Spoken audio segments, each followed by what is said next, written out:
Welcome to the Under 8 Podcast, a daily college basketball show brought to you every weekday in under 8 minutes. At the time of recording, it is Tuesday, January 30th, 10:27 p.m. My name is Josh Mullenix. On today's show, Georgia Tech, W. South Carolina, W. will tell you who they beat here in just a second, and more top 25 action on the men's and women's side. It's all right now on the Under 8 Podcast.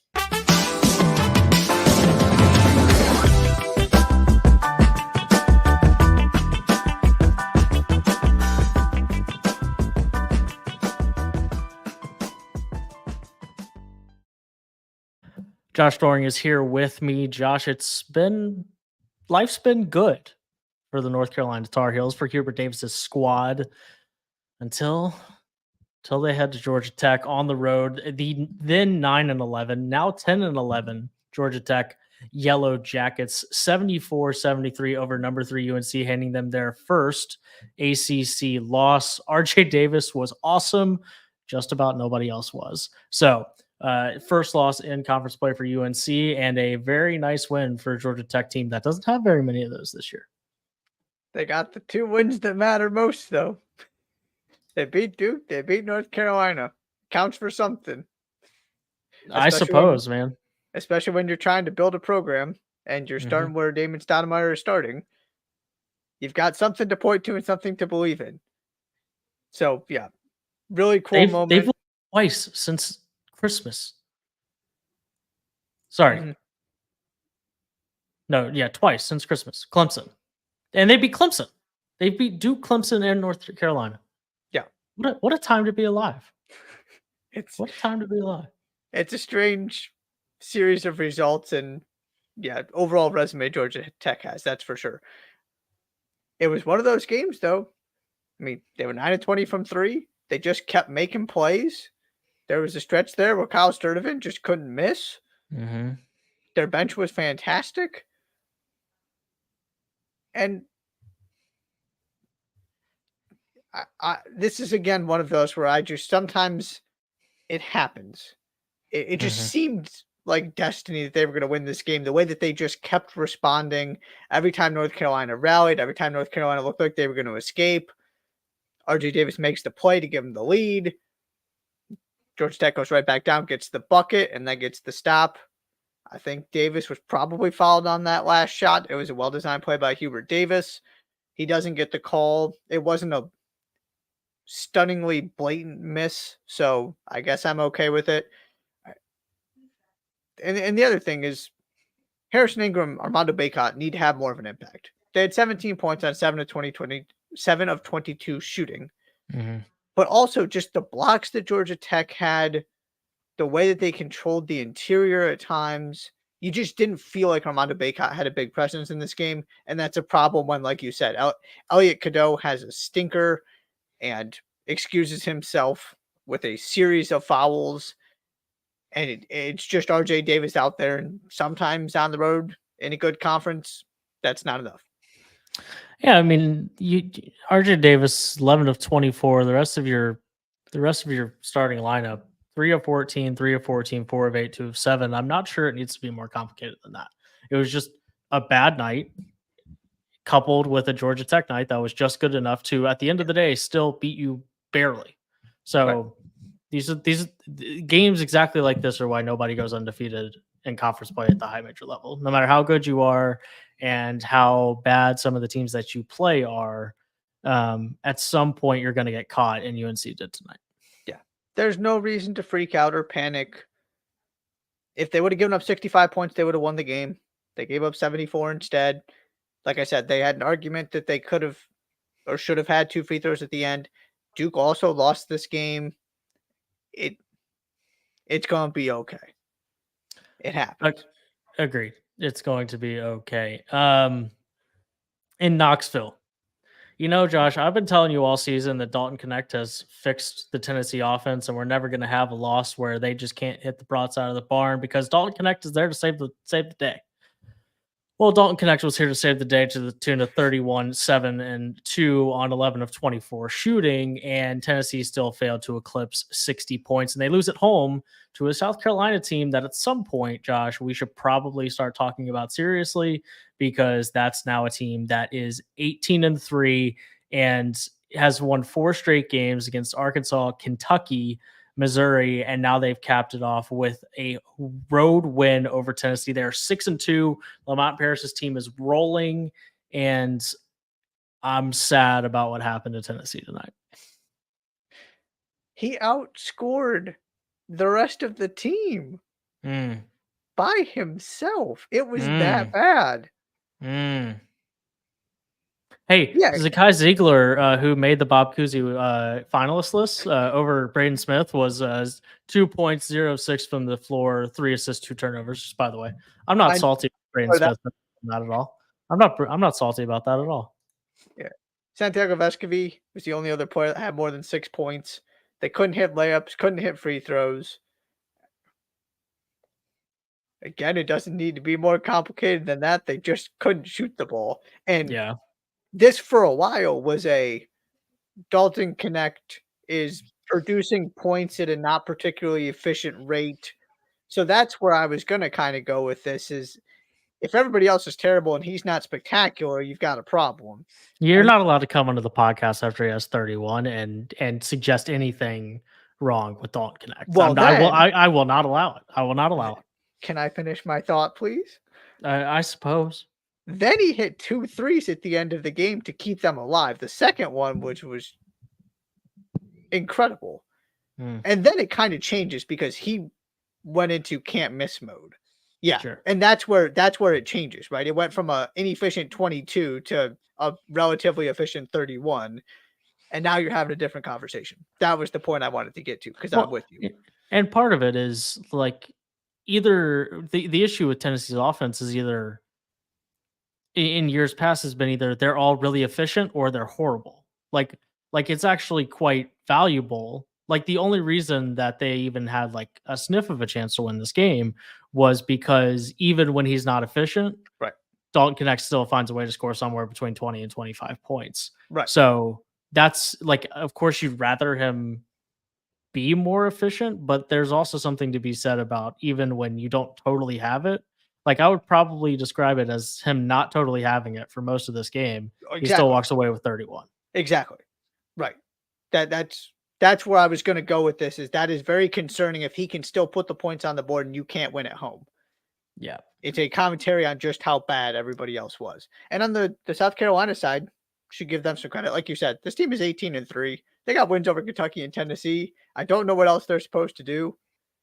I mean, they're getting to the point where they have almost we're talking about seeding because they're already locked into the NCAA tournament. Yeah. Of course, we're not there yet. It's too early, but we're getting close. Sure. With those 2 wins and the fact that they just show up every game and are beating most of the teams that they play. Talon Cooper was fantastic. He gets the big 3 that kind of decides the game. Miles Stute was efficient as well. Outside of that, not so much from an efficiency standpoint. They got some points. But it's not like Tennessee's defense was bad. It's not like South Carolina was fantastic offensively. They made some big shots. They stayed composed. They led most of the way. But this was the story of Tennessee having a game that, yeah, when one player scores 31 points, you just don't think it's possible, and yet they still somehow found a way.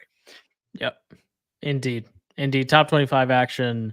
Top 5 teams go down tonight on the men's side. On Monday night, Josh, number 9, LSU 74, unranked Mississippi State 73-77. Angel Reese, 20 points, 18 rebounds, 5 steals. Wasn't super duper efficient from the field, but ultimately LSU falls again, 4th loss of the season. From a box score standpoint, 2 things that stand out. Mississippi State, 9-17 from 3. Won the third quarter by 11 points. That's where the game changed. Haley Van Lith now has 8 or fewer points and 3 turnovers in 3 of her last 5 games. 2 of those were losses to unranked teams.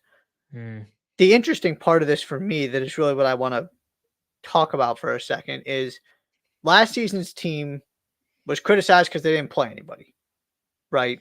They got their one chance against South Carolina. They lost. The only game they lost was Tennessee, a good Tennessee team in the SEC tournament. That was it. And then, okay, did they have to play all these one seeds to get to win the championship? No, but they beat Caitlin Clark. And feel about last season's tournament run and what that team did however you want to.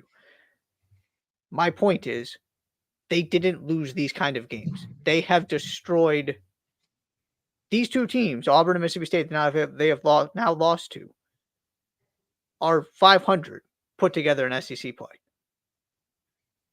It's not like these are the top teams in the conference outside of South Carolina. Neither of them are bad. But this is one of the interesting things about this to me, because, okay, they've lost to Colorado, they lost to South Carolina. There's nothing to worry about there. They proved they could beat some really good teams in the NCAA tournament last year. But now they're losing to teams that they should not and have not been losing to with this iteration, kind of once Kim Mulkey got things going last season.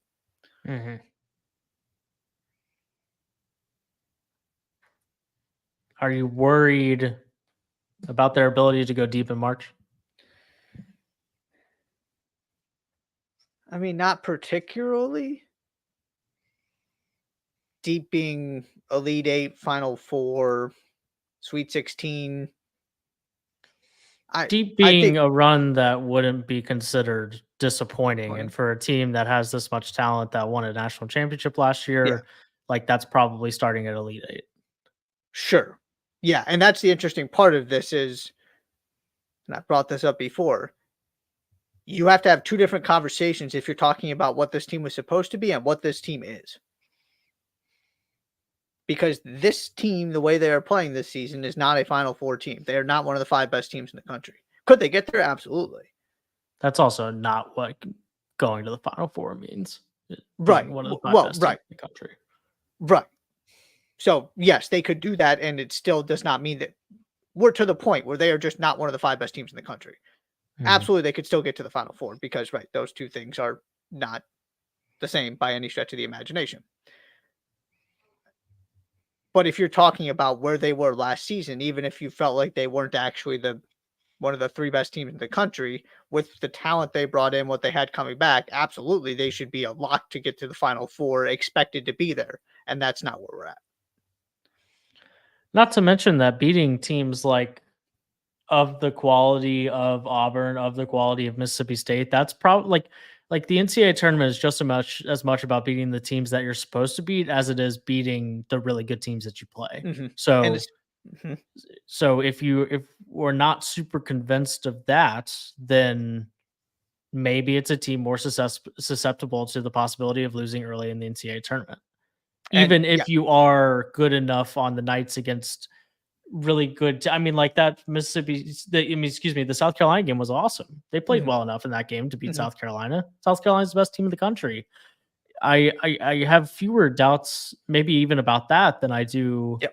Like, can you win 3 games early on against teams that you should win 3 games against early on, so that you can get to these games against the Colorados of the world, get to these games, against the South Carolinas of the world and the Virginia Techs of the world, and actually still be around when it's time to play those games.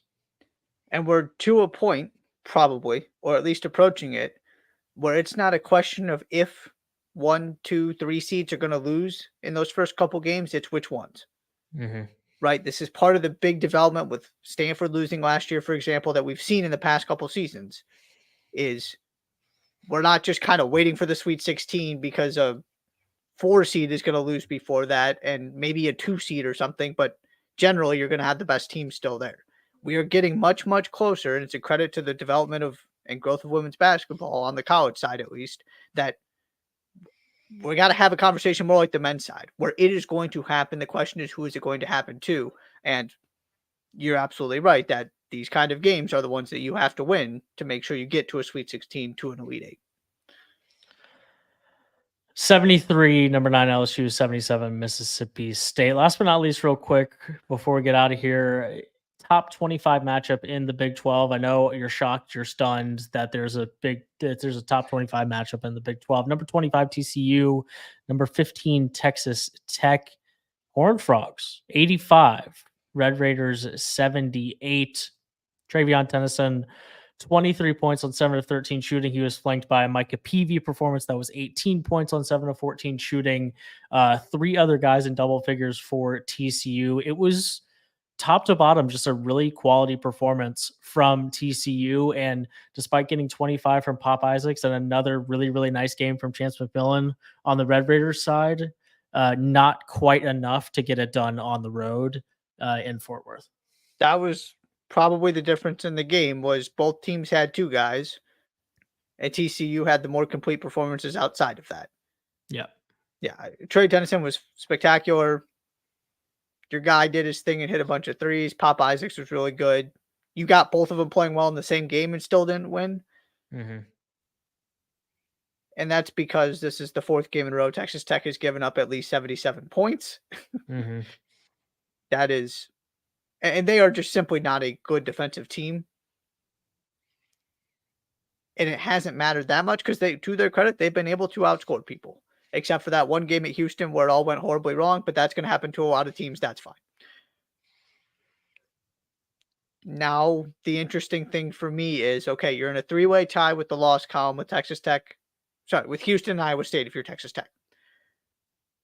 Can they clean this up defensively to give themselves a chance to stay in this race? We talked about this after the Oklahoma game. That schedule is manageable. But you're going to have trouble winning on the road in this conference if you're starting with, we have to score 75 points to have a chance. And if it's a bad defensive game, we got to score 80 plus to win. Yeah. You are asking for trouble. So far, they've been okay, and they've had enough good defensive performances and timed their offense where they've been able to outscore teams. This is a game that a lot of teams have lost. TCU, for whatever reason, is just really good at beating top 25 opponents. Mm-hmm. So no need to panic yet. I'm just curious to see if this is a trend moving forward, because to me, if Texas Tech is going to excuse themselves from this title race, it is going to be because they just aren't doing enough defensively and they're not scoring 80, 78, 80, 82 points every single game, because that's just not reasonable to expect. But if they can clean things up and get back to kind of the formula that they've had, they're still very much in this. They remind me of Baylor from last year. A Baylor team that was excellent offensively, that had the best offense in the Big 12, was number 2 offense in the country last year. That offense was better than this Texas Tech offense, but kind of the same idea of when you go through Baylor's losses last year, that was a team that was on certain nights definitely good enough to win a Big 12 conference title, but they end up losing 7 conference games, and they lose them. They gave up 77, 88, 97, 76, 87, 75, and 73 points in those losses. And they often those nights oftentimes were, if they weren't spectacular offensively, then they were going to lose. And maybe that's where we are with Texas Tech. Maybe not, but Texas Tech is clearly good enough to win this conference. You don't start the way that they have if you aren't.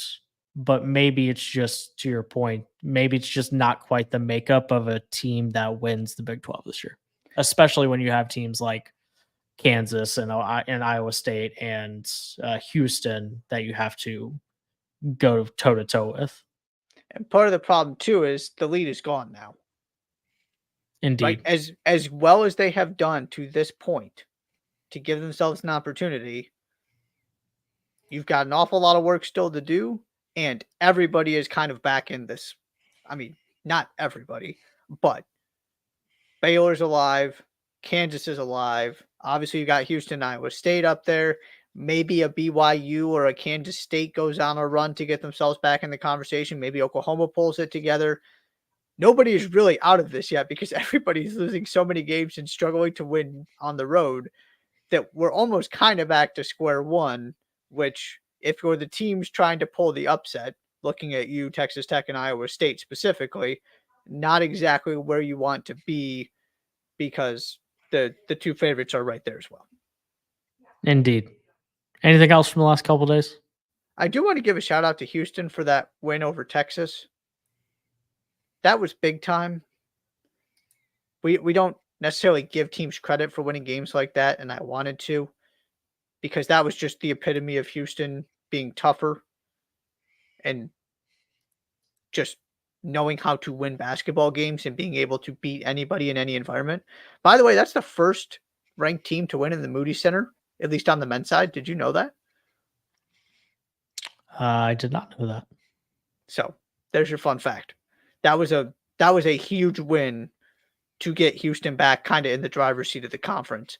And then also, we can't go without acknowledging that the Cam Jonesless Fighting Shaka Smarts blew a 20-point lead, but Tyler Kolek had 32 and 9, so it was all okay in the end. And Marquette's Villanova.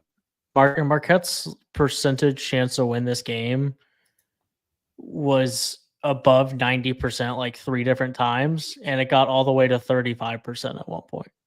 Yeah. Oh, it was very much in the balance, and they had to come regroup and go again, and Kolek just kept hitting threes. Yeah. There you go.